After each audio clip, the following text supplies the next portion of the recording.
ह्या दुरुस्तीला निषेध म्हणूनच आम्ही महाविकास आघाडी सोडलेली आहे। तुमच्या आठवणी करता सांगतो, आम्ही महाविकास आघाडीचा संबंध तोडला तो विधानमंडळामध्ये ही जी दुरुस्ती केली गेली त्याचा निषेध आहे। ही दुरुस्ती आणि FRPचे 3 तुकडे केले याचा निषेध म्हणूनच आम्ही महाविकास आघाडी त्या काळामध्ये सोडलेली आहे। आता नेमकं निर्णय झालेला आहे आणि पुढची भूमिका कशी ठरलेली आहे?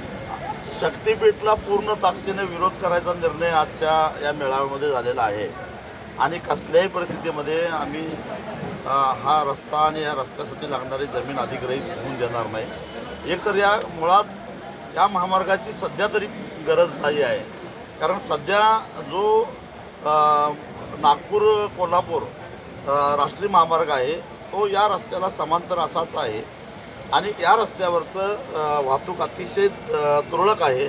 त्याच्यावरचं टोल वसुली जर बघितली तर आता सध्या टोल वसुलीसुद्धा तोट्यात चाललेली आहे, हे राष्ट्रीय महामार्गच्या अधिकाऱ्यांचं म्हणणं आहे।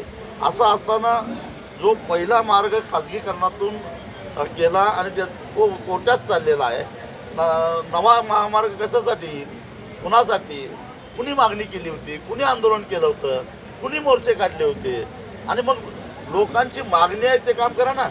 दुष्काळी भागात प्यायला पाणी नाही, पाणी मागायलेत तिथं ते रस्ते करा, अपूर्ण सिंचनाचे प्रकल्प पूर्ण करा, त्याच्यासाठी पाहिजे तर जमीन घ्या, आम्ही नाही म्हटलं नाही कधी।